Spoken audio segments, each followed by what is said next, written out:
You may have recently discovered that Apple stopped using Intel chips in their computers, which is a bit surprising considering Steve Jobs said this in 2005. When we look at Intel, they've got great performance, yes, but they've got something else that's very important to us. Just as important as performance is power consumption. And the way we look at it is performance per watt. For 1 watt of power, how much performance do you get? And when we look at the future roadmaps projected out mid-2006 and beyond, what we see is the PowerPC gives us sort of 15 units of performance per watt. But the Intel roadmap in the future gives us 70. And what Jobs said there was true, but that was almost 2 decades ago, and the relationship between Apple and Intel has been rocky. But first, I want to thank Saley for sponsoring this video. They provide an Esim service that gives you internet access abroad, saving you a lot of money in roaming fees. Saley was honestly the easiest and most reliable eSIM service I used when traveling to Japan. At my airport in America, I installed and activated one eSIM, then added some data to start off my trip. The best part is that once I landed in Japan, Saley's eSIM automatically connected to the local cellular network and provided internet, giving me one less thing to worry about when entering a new country. You can get an exclusive 15% discount on Saley eSIM data plans by downloading the Saley mobile app and using code AppleExplained at checkout. In early Macintosh computers, Motorola provided their chips, and initially they performed well. But by 1990, they hit a plateau, mainly due to Motorola prioritizing the embedded computer market instead of the general PC market, which gave other companies the opportunity to create more suitable chips for personal computers, and they did. Intel's x86 chips were faster and supported many different PC hardware and software applications. RISC-based chips from Sun Microsystems and others provided higher performance and efficiency in higher-end workstations. And ARM chips, while still in their infancy, were used in portable computers due to their low power consumption. When Apple looked for a new chip supplier to replace Motorola, Intel was a top choice, but not ideal. Intel was already aligned with Microsoft and major PC manufacturers, leaving Apple with little leverage to negotiate on price. Plus, their small sales volume would make Apple an afterthought for Intel. Instead, Apple wanted to partner with a company who had less solid footing in the PC market. And in the 90s, that company was IBM. Yes, the same company that Steve Jobs flipped off in 1985 was actually eager to partner with Apple in the early 90s. Because by then, IBM's personal computer market share had shrank from 40% in 1981 to an estimated 14% by 1990. And that was mainly due to Compaq doing this. They wanted to copy the IBM PC, to clone it. How could they do that legally? Well, welcome to the world of reverse engineering. Here's how you clone a PC. IBM had made it easy to copy. The microprocessor was available off the shelf from Intel, and the other parts came from many sources. In November 1982, Rod Canyon unveiled the result. What I've brought today is a compact portable computer. When Bill Murto, another Compaq founder, got a plug on a cable TV show, their selling point was clear: 100% IBM compatibility. It turns out that all major and popular software runs on the IBM personal computer or the Compaq portable computer. That extends through all of the software for IBM. Yes. It all works on the Compaq. Compaq was an instant hit. In their first year, on the strength of being exactly like IBM, but a little cheaper, they sold 47,000 PCs. So by copying IBM's technology without violating any patents, new computer manufacturers were able to make cheaper PCs that were still compatible with IBM's software. But they were missing an operating system, which was where Microsoft came in. And where did every clone maker buy his operating system? Microsoft, of course. By the mid-'80s, it was boom time for Bill. The teenage entrepreneur had predicted a PC on every desk and in every home running Microsoft software. So with declining sales and thin profit margins, IBM had to figure out a new way to compete in the PC market. And what they realized is that selling the computer chip instead of selling the whole computer was actually more profitable. But Intel already had a dominant hold on the chip market. So IBM needed to partner with a company who wanted to compete against Intel and Microsoft, and that company was Apple. So the two created what was called the AIM Alliance in 1991. Over the years, Apple has worked with many other companies and with many industry organizations to develop technologies that address the needs of our customers. None of these alliances has received as much attention as our wide-ranging agreement with IBM. The agreement between IBM and Apple involves 5 technology initiatives. The second initiative involved not only IBM but also Motorola, Apple's long-standing technology partner and microprocessor supplier. Together, Apple, IBM, and Motorola will launch a new line of reduced instruction set microprocessors called the PowerPC. Together, the 3 companies set 5 goals, the most important being the creation of a new processing chip called PowerPC. It ended up being the most successful of the 5 AIM Alliance goals and gave Apple and IBM a real chance at competing against Intel and Microsoft. And PowerPC's entrance into the chip market was taken seriously, which is why Intel responded by doing something a bit odd for chip makers. They began running TV ads like this. Want to run your windowing software fast? Then you need a real power source inside. A source that can generate the power your software needs. The affordable Intel 486. Power it up and run your software at light speed. Intel, the computer inside. Now this approach was strange since customers themselves don't typically buy computer chips, but Intel's goal was to create brand recognition so that customers shopping for a computer were more likely to choose one with an Intel chip. In response to the television ads, Apple, IBM, and Motorola ran ads of their own, although not as effectively. With Intel inside, this is how a computer learns a new operating system. ¿Cómo está usted? With Motorola's PowerPC, however, it's a whole other story.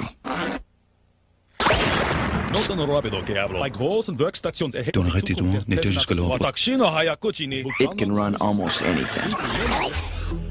The PowerPC for Motorola, because what you want inside is a future. Now you've probably never heard of the RISC chip before, but you've most definitely heard of Intel Inside. Not only from the TV ads, but the stickers that Intel paid to put on as many computers as possible. But this isn't what was most important to customers. What they really cared about was performance. And that's where PowerPC shined. In fact, when Steve Jobs returned to Apple in 1996, there was speculation that he might end the AIM alliance and stop using PowerPC chips altogether. But instead, he did this.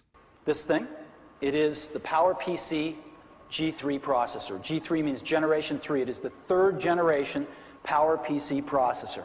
And this processor has been developed by the partnership put in place several years ago by Motorola, Apple, and IBM. And contrary to what you may read, this partnership is alive and very healthy and is turning out some wonderfully sweet things. As a matter of fact, we're hitting sort of a sweet spot in the PowerPC in the next few years, especially compared with the Pentium. And that sweet spot comment from Jobs was actually quite revealing, since it implied that PowerPC's advantage over Intel was only temporary. And he was right, because while the PowerPC G3 and G4 chip were 2 to 3 times faster than their Intel equivalent, that changed with the G5. Although it didn't appear that way when it was initially revealed. We are delivering today the world's fastest personal computer. And we're calling it the G5. Now, the G5 has some amazing properties. Number one, it is a 64-bit processor. It is the world's first 64-bit desktop processor.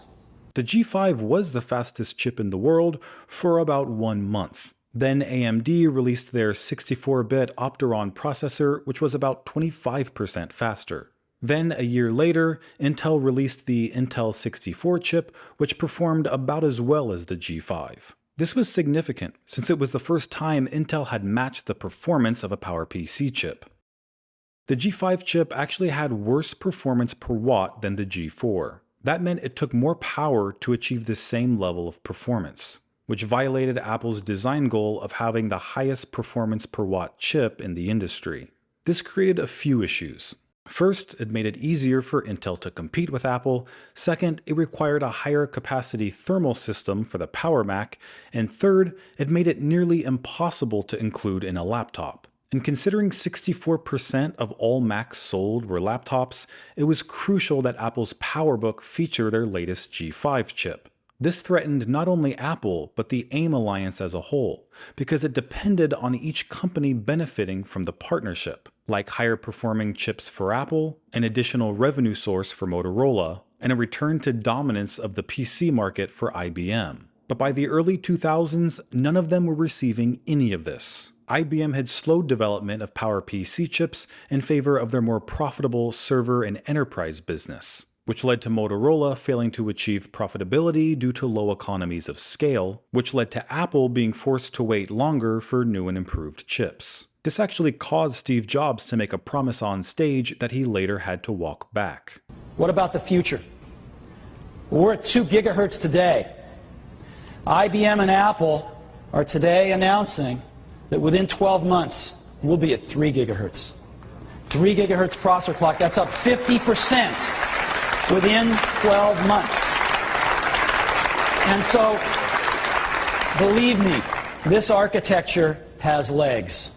So these are the new Power Macs. Now, I want to talk about 2.5 gigahertz because I stood up here a year ago and said we'd have 3 gigahertz within a year. What happened? What happened was the G5, as you know, is a very complex chip. And in the semiconductor industry, to make things run faster, they've traditionally shrank the geometries. And so the PowerPC was being made in 130 nanometer geometries. And in the last year, the semiconductor industry has gone from 130 nanometer to 90 nanometer, expecting everything would just get faster. No problem. It hit the wall. The whole industry hit the wall at 90 nanometer. And it's been a lot harder than people thought. Now, while Jobs claimed the entire chip industry had hit a wall, he was only partially correct. Because while RISC chip development had slowed down, Intel's x86 chip development had not. And this was proven to be true 1 year later in 2005 when Steve Jobs announced this. We want to constantly be making the best computers for you and the rest of our users. And so it's time for a third transition, and yes, it's true. We are going to begin the transition from the PowerPC to Intel processors, and we are going to begin it for you now and for our customers next year. Now, I stood up here 2 years ago in front of you, and I promised you this. And we haven't been able to deliver that to you yet. I think a lot of you would like a G5 in your PowerBook, and we haven't been able to deliver that to you yet. But these aren't even the most important reasons. The most important reasons are that as we look ahead, we can envision some amazing products we want to build for you. And we don't know how to build them with the future PowerPC roadmap. And when we look at the future roadmaps projected out mid-2006 and beyond, what we see is the PowerPC gives us sort of 15 units of performance per watt. But the Intel roadmap in the future gives us 70. And so this tells us what we have to do.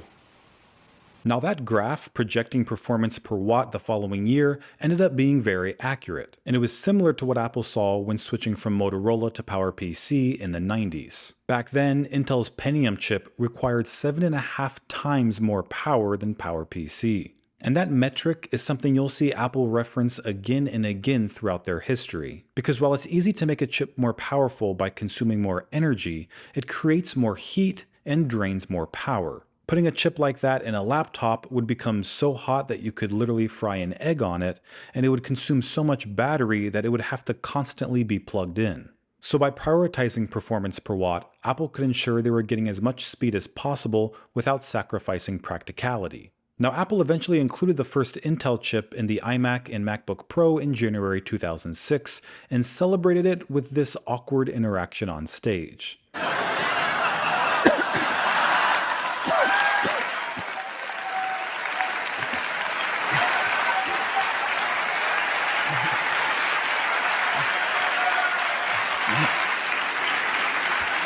Wow.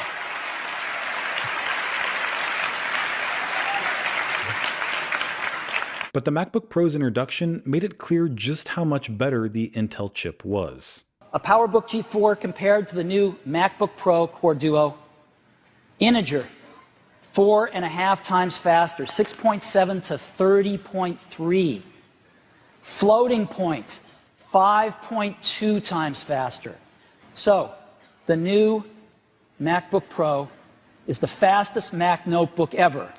Now, Apple eventually put Intel chips on all their computers, and just like the switch to PowerPC, there was a honeymoon period. Users enjoyed 2 to 3 times faster performance on the iMac and 4 to 5 times faster performance on the MacBook Pro in a design that was even thinner than the previous PowerBook. And remember when Steve Jobs said there were certain products Apple wouldn't be able to build with PowerPC? Well, thanks to Intel, we saw one of those products in 2008.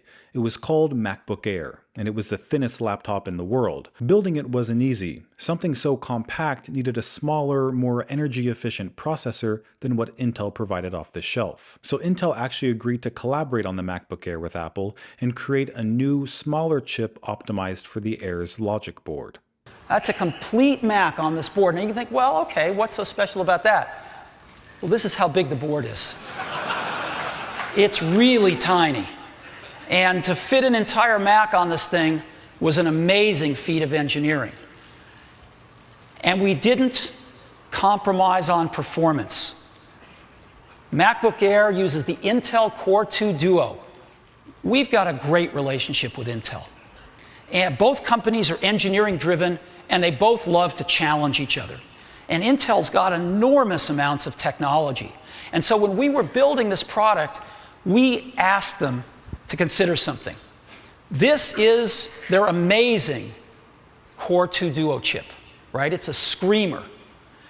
We said we want that chip in this product, but we need to go to smaller packaging. The same die on a smaller package. It sounds easy, it's not. They spent invested a lot of engineering to create this for us. This is the same chip in a package that is 60% smaller. And it's one of the reasons we could build MacBook Air. So it appeared that Apple had finally found a suitable chip supplier. One that built the most powerful processors with great performance per watt, that collaborated directly with Apple to create optimized chips for their products. But the MacBook Air proved to be an exception rather than the rule. In most cases, Apple was left using Intel's one-size-fits-all processors that were used in hundreds of different desktops and laptops, meaning Apple couldn't ensure an optimized chip depending on a product's thermal capacity, battery life, or performance needs. Over time, this would become a bigger and bigger issue, especially when Apple became more of a mobile device company instead of a computer company.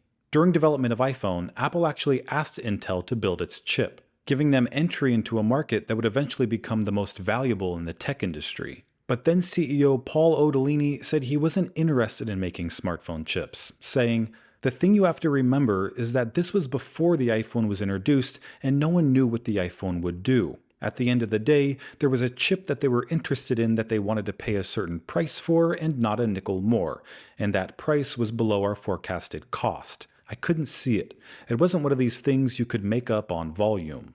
And in context, this was a reasonable business decision. Smartphone chips are built on ARM architecture, which is completely different from the x86 architecture used by Intel. If they wanted to build an ARM chip for smartphones, it would take years and billions of dollars to do it, at which point they would face serious competition from existing ARM chip suppliers like Samsung and TSMC, in an industry where chip prices were already low and profit margins slim.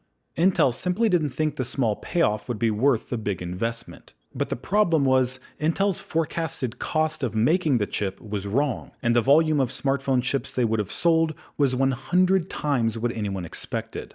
In retrospect, Otellini said he should have followed his gut and taken the risk to develop an Intel chip for iPhone. But because he didn't, Apple looked elsewhere, and they found a partner in Samsung, who provided ARM chips for the first 3 iPhone models. In the meantime, Apple understood that even if Samsung continued to provide decent chips for iPhone, there would be an inevitable performance plateau, as there had been with Motorola in the 90s and PowerPC in the 2000s.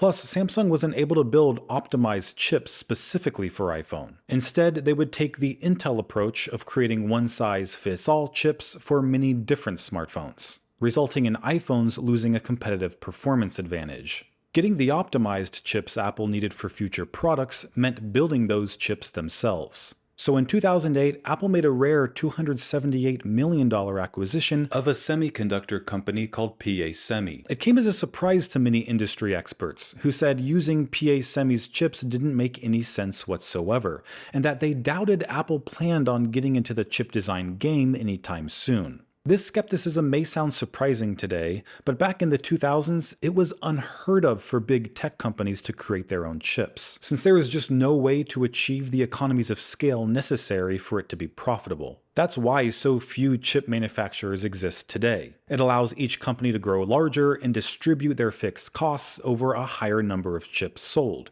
resulting in reduced cost per unit. So Apple building their own chips and using them only in their own products appeared to be a terrible business decision that would destroy their profit margin. But Jobs, following the advice of Tim Cook, Apple's chief operating officer at the time, understood that iPhone would become so popular they could achieve the economies of scale necessary to not only maintain their profit margin, but increase it. And the 150 engineers at Semi were exactly what Apple needed to design those chips. The problem was they couldn't use Semi's existing processors. Those were built on IBM's outdated Power architecture, which Apple had intimate experience with in their PowerPC chips. Instead, a completely new chip would have to be designed based on ARM architecture, since it was designed to maximize performance per watt, which is exactly what Apple wanted for their products. It would take almost 2 years to complete their first custom chip called A4, which was introduced with the iPhone 4 in 2010. A4 not only made the iPhone about 40% faster, but it also increased talk time battery life from 5 to 7 hours in a design that was 21% thinner. But the chip wasn't only beneficial to customers, it was also beneficial to Apple, since they no longer had to pay licensing fees to a chip supplier, which helped reduce their component costs. It also allowed Apple to set their own product release schedule. If they could make a new chip every year, that meant they could make a new iPhone every year. Even today, Apple's continued to release iPhones annually, with no delays or chip reliability issues. But the same couldn't be said for the Mac. In 2015, Apple discovered a number of issues with Intel's Skylake chips. A former Intel engineer said, "The quality assurance of Skylake was more than a problem. It was abnormally bad. We were getting way too much citing for little things inside Skylake. Basically, our buddies at Apple became the #1 filer of problems in the architecture, and that went really, really bad." According to Moore's law, which states that the amount of computing power doubles and becomes cheaper at predictable intervals, Intel anticipated their first 10nm chip would be ready in 2016. So that's when computer manufacturers like Apple planned to release updated versions of their products. But when Intel announced their new chip would be delayed, panic spread across the industry. It was the first time Intel had violated Moore's law, and Apple wasn't happy. Many expected the 10nm chip to be ready in 2017, but it wasn't. By 2018, Intel did produce the new chip, but only in low volume. It took until 2019, 3 years behind schedule, before Intel was producing its 10nm chip in high enough volume for mass market products. But even then, they were limited to use in laptops due to performance constraints. It became clear to Apple that the honeymoon phase with Intel was over, and they needed to begin making custom chips for the Mac as soon as possible. A former principal engineer at Intel confirmed this, saying, "The bad quality assurance of Skylake was responsible for Apple finally making the decision to ditch Intel and focus on its own ARM-based processors." But this would be much more difficult to pull off than on iPhone. No major computer manufacturer had ever switched to ARM chips, and for good reason. It required new internal hardware, a new operating system, new applications, new peripheral compatibility, and a seamless transition layer that allowed previous x86 apps to run in the new ARM environment. To put it simply, a company had to have control over a computer's hardware, software, applications, and operating system, a level of control only Apple had. So they went to work building all the components necessary to make ARM Macs a reality. And in 2020, we saw the result when Apple introduced their M1 chip. So the Mac can take a huge leap forward with the incredible performance, custom technologies, and industry-leading power efficiency of Apple Silicon. And we call it M1. The improvements we saw with M1 in 2020 were very similar to PowerPC in the 90s and Intel in the 2000s, with higher speed, efficiency, and even PC performance comparisons. That's because Apple's product goals had remained the same for 30 years. They wanted to build the fastest, most efficient computer possible while remaining reasonably affordable. And with the M1 chip, Apple achieved exactly that. The Verge said the M1 MacBook Air was the most impressive laptop they'd used in years. And things have only gotten better since. Apple's most recent M4 Max chip is the fastest consumer processor in the world, while delivering industry-leading performance per watt. It was able to transcribe audio using OpenAI's Whisper speech recognition model almost twice as fast as a competing PC, while using 7.5 times less power.